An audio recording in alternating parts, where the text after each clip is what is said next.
I was your average girl next door, Margie, growing up in a tiny town with people who valued hard work over anything fancy. My family taught me the value of hard work at a young age, and even though we weren't wealthy, we were content. After college, I relocated to a larger city that seemed like a separate universe in an attempt to get some freedom.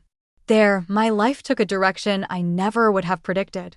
For a girl from a small town like me, getting a position as a sales manager at a large corporation was a huge accomplishment. Although the work was challenging, I enjoyed the challenge. I was more likely to be found working extra or snuggled up with a book than my peers, who were all about going out to clubs after work. Until David entered my life, that is. I had no idea what I was searching for, but David was it. He was endearing, with a sense of humor that could make anyone laugh and a smile that could brighten even the darkest spaces. What began as informal coffee breaks evolved into lengthy meals after we met at work. Before I knew it, I was completely smitten. As we strolled along the river one evening, I recall telling him, "I can't believe how lucky I am," as the city lights glowed in the water like stars. "Margie, believe it." He put his hand in mine and said, "You're the best thing that's happened to me."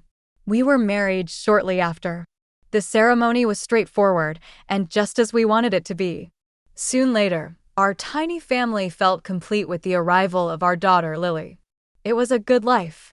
David and I enjoyed the small things in life.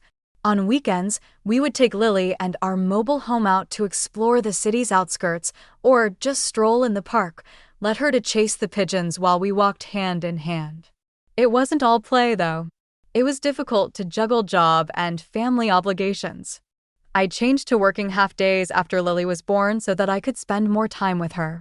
David was encouraging and would often say, "Baby, do what you need to do. We'll work things out." And we did.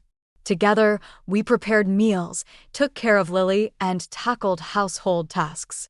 Additionally helpful were David's parents. They were always willing to lend a helping hand and loved Lily. Mom used to say, "You two are doing great, a lot. It's not easy, but you're making it look like it is." We seem to have everything worked out. However, life has a tendency of surprising you with unexpected turns. David mentioned working late more frequently one evening as we were tidying up after dinner. "The project is gaining momentum. Going to have to work more hours," he muttered reproachfully. At least I tried to understand. "We'll get by." I tried not to seem worried as I answered, "Just don't work yourself too hard." The change came gradually, like the slow accumulation of clouds before a storm, and you didn't realize it until the rain started. The warmth that once filled our home began to chill, and David's late nights became more common. I made an effort to ignore it, convincing myself that it was simply the strain of his work. But deep down, I knew something was off. Lily started asking more about her dad. "Why isn't Daddy home for dinner?" Her innocent questions were like punches to my gut. I did my best to soothe her. "Daddy's got to work, sweetie.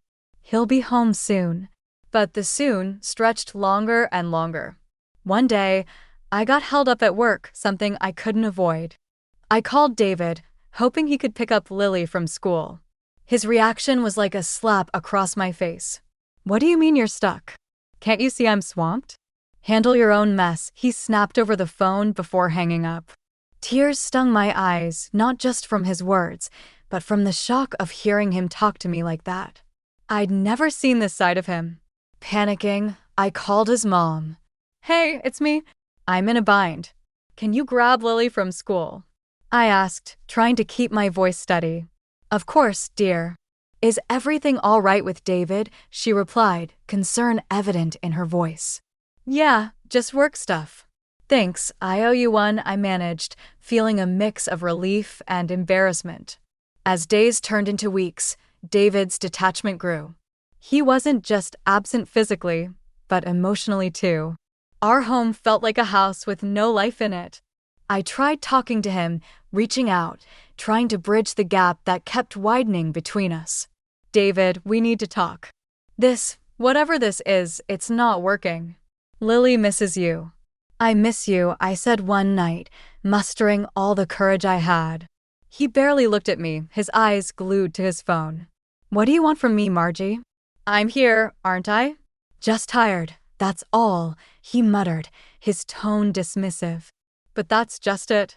You're here, but not really. You don't talk to me. What's going on? I pressed, desperate for any crumb of affection or concern. Nothing's going on. Drop it, he snapped, standing up to leave the room. His indifference was a bitter pill to swallow. I lay awake that night, listening to the silence of our home, a stark contrast to the laughter and love that used to fill it. The change in David wasn't just hurting me, it was affecting Lily too. She became quieter, her bright spark dimming with each day her father pushed us away. It wasn't just the emotional distance. David stopped helping around the house altogether. Tasks we used to share now fell squarely on my shoulders. I felt like a single parent. Why doesn't Daddy play with me anymore? Lily's voice broke through my thoughts one evening as I washed the dishes. I turned to her, forcing a smile. Daddy's just busy, honey, but we can play. What do you say? Your choice of game, I offered, trying to mask the ache in my heart. She nodded, a small smile on her lips, but her eyes were searching, looking for the father she adored and missed. The divide between us grew, and with it, my loneliness. I turned to David's parents for support, spending more time at their place just to feel some connection to the man I married. They noticed the change too, but were at a loss on how to help. It's just a rough patch, dear. Every marriage has them, David's mom tried to reassure me. But her eyes told a different story, one filled with concern and uncertainty. As the days passed, the silence in our home grew louder, a stark reminder of the rift between David and me. I clung to the hope that maybe, just maybe, things could go back to how they were. In a desperate attempt to break through the ice that had formed around us, I planned a surprise. I bought tickets to a local music show, thinking it could reignite the spark we once had. The moment I told David about the surprise, his reaction was far from what I had hoped for. A music show? Seriously, Margie? You know I'm swamped with work. I don't have time for this, he said, barely looking up from his laptop. But it's been ages since we did something as a family. Lily would love it, and I thought it could be a nice break for us. Together, I replied, trying to keep my voice steady despite the hurt his words caused. Great. Another thing to add to my never-ending to-do list. Thanks, but I'll pass. You two go and have fun, he said dismissively, turning his attention back to his work. I stood there feeling like a fool. The rejection stung, not just because he didn't want to go, but because it felt like he didn't want to spend time with us at all. Lily, sensing the tension, came over and tugged at my hand. Is Daddy not coming with us, Mommy? She asked, her big eyes filled with confusion. I forced a smile, bending down to her level. It's just going to be a girls' night out. We'll have fun, just you and me, I said, trying to sound more excited than I felt. Lily nodded, though I could tell she was disappointed. It broke my heart to see her having to adjust to this new version of her father. As David's absences became more frequent, I found myself fighting a lonely battle to keep our family together. He started leaving for the entire weekend, claiming work demanded it. Another weekend, David? This is getting ridiculous. You're never home anymore. Lily keeps asking about you, I confronted him one evening. Look, I don't need this right now, Margie. Work is crazy and I'm doing the best I can. Maybe if you were a little more understanding instead of constantly nagging, things would be better, he retorted, his words dripping with annoyance. Nagging? I'm trying to have a conversation about our family, about us. You're hardly here, and when you are, you're like a ghost. How is that fair to Lily or me? I shot back, my frustration boiling over. Just leave it, Margie. You wouldn't understand, he said before walking out, leaving me standing there, fuming and feeling more alone than ever. The evenings he claimed to spend with colleagues stretched later and later, and I couldn't shake the feeling that there was something more he wasn't telling me. The loneliness was suffocating, and I found solace in the only place I could with Lily and David's parents. During one of our dinners at David's parents' house, his mother noticed my subdued mood. "Margie, dear, you barely touched your food. Is everything all right?" she asked, her voice full of concern. I hesitated, not wanting to burden her with my problems, but the words spelled out. I feel like I'm losing him and I don't know what to do. He's always working or out, and when he's home, it's like he's not really here. Lily misses him, and I miss my husband. David's father, who had been quietly listening, chimed in. "Have you tried talking to him? Really sitting him down and telling him how you feel?" I let out a humorless laugh. Talking to David is like talking to a wall these days. He doesn't listen, or worse, he gets angry. I'm at my wit's end here. David's increasing late nights and vague excuses pushed me to a decision I never thought I'd make. Hiring a private investigator felt like crossing an invisible line, but the need to understand his actions overshadowed my reservations. Weeks went by with a strange mix of anticipation and dread until the unexpected happened. Our anniversary was approaching, and David surprised me with an invitation to celebrate at an upscale restaurant, promising a weekend together, just like old times. I couldn't hide my excitement. "Really, David? Just us like before?" I asked, hardly believing the shift in his attitude. "Yeah, thought it'd be nice. A break from all the craziness," he replied, his tone casual, almost nonchalant. With renewed hope, I arranged for David's parents to look after Lily, sharing my joyous news. The day arrived with a mix of nerves and excitement. The restaurant was as beautiful as promised, creating a backdrop that felt like a step into our past, a reminder of better days. David was already there waiting, his gesture of offering me a glass of wine taking me by surprise. "Come on, let's celebrate just this once," he urged when he saw my hesitation. I laughed a bit, uneasy. "You know I'm not much for drinking, but okay, just this once," I agreed, wanting to make the most of this rare moment between us. The evening was a blur of wine and toasts. David kept filling my glass each time, insisting to us.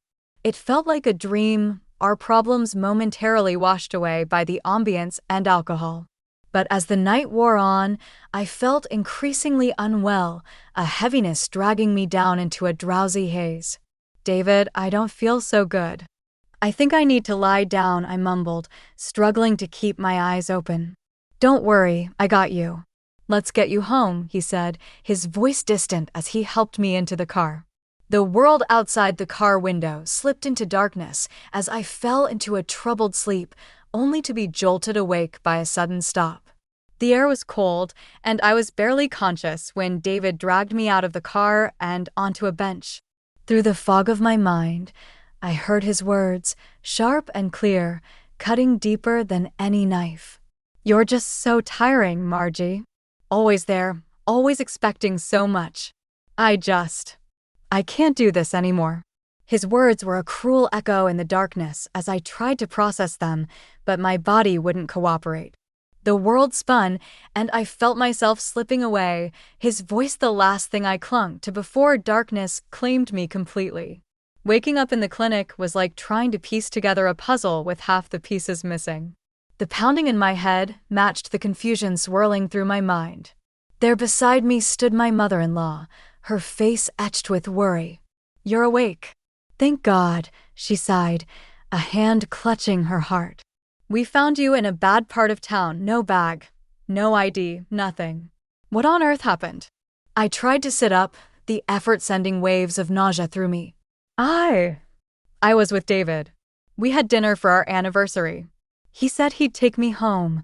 I managed, the words sounding hollow even to me. Her brows knitted in confusion. "But that can't be. David's been out of town.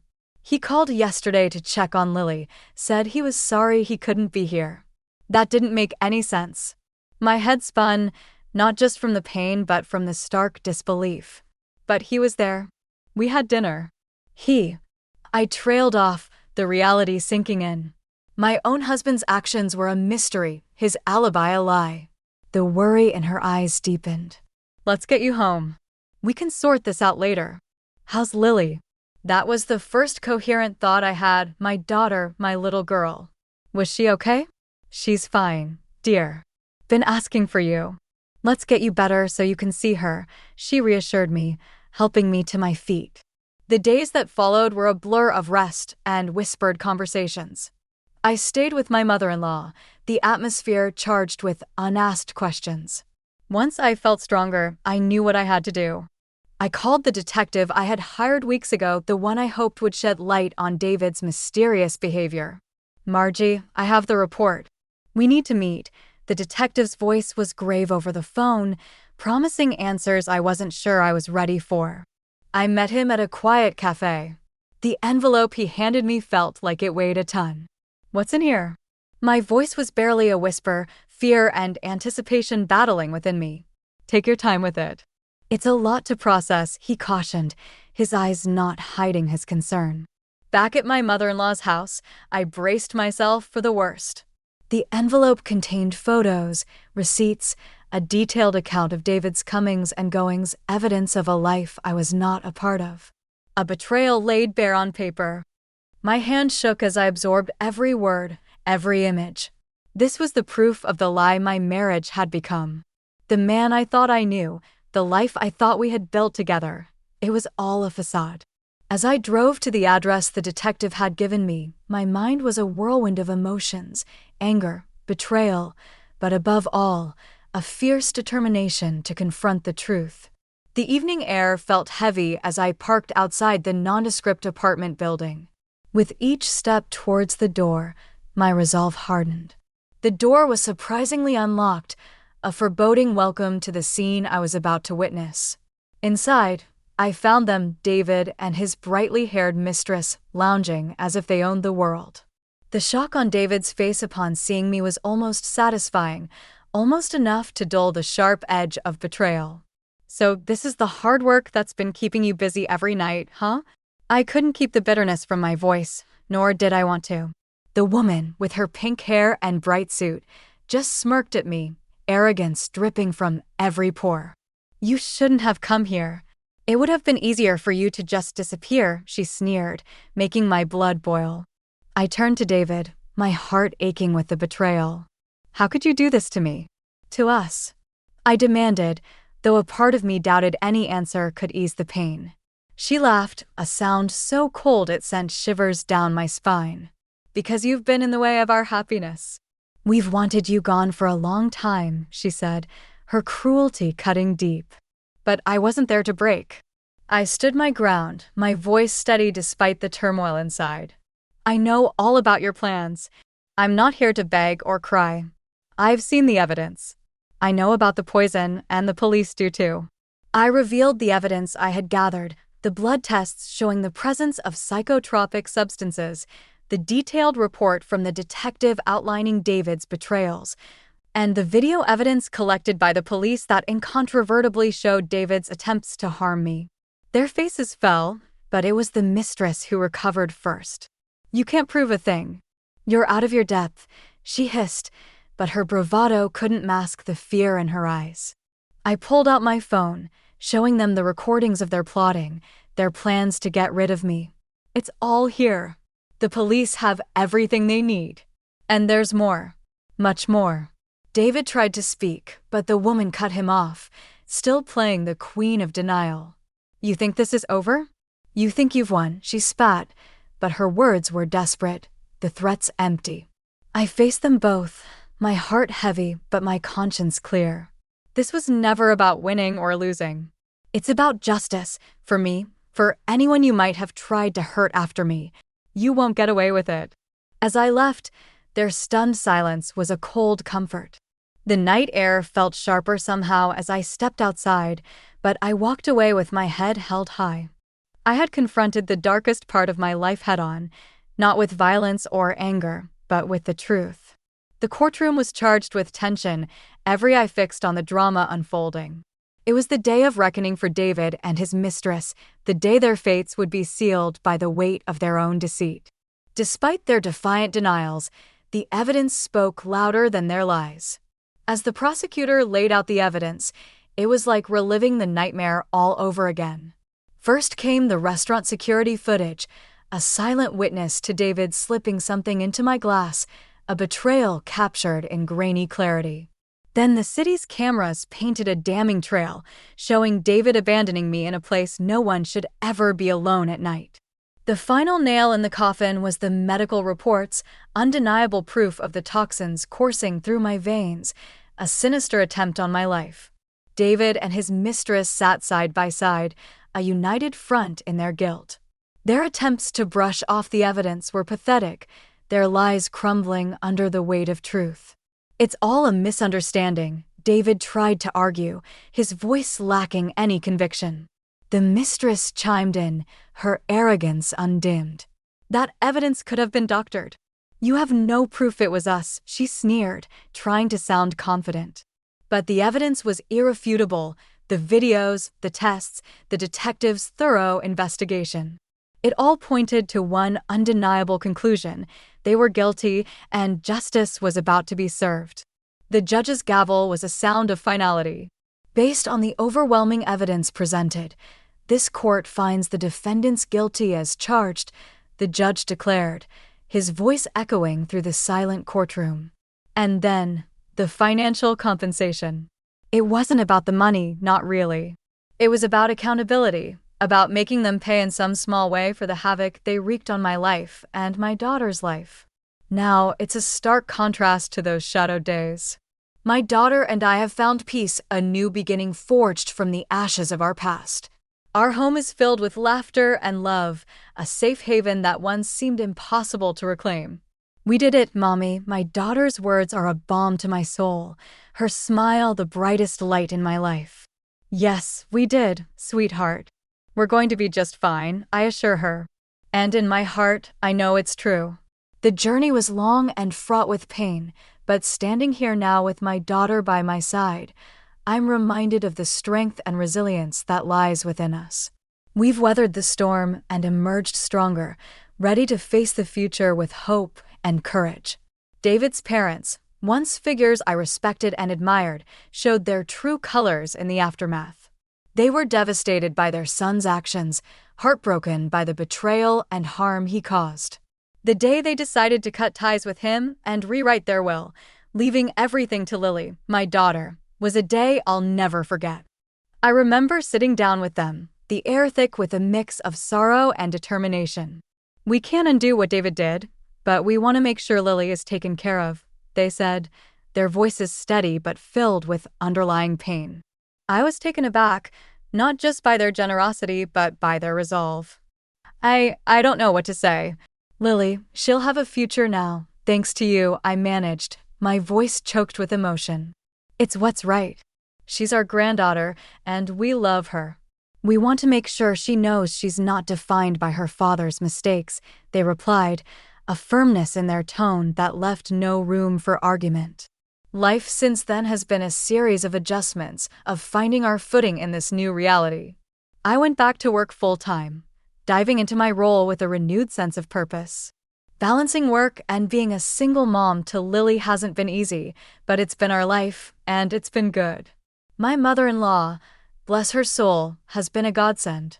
She stepped up in ways I couldn't have imagined, becoming not just a caregiver for Lily, but a pillar of strength for me.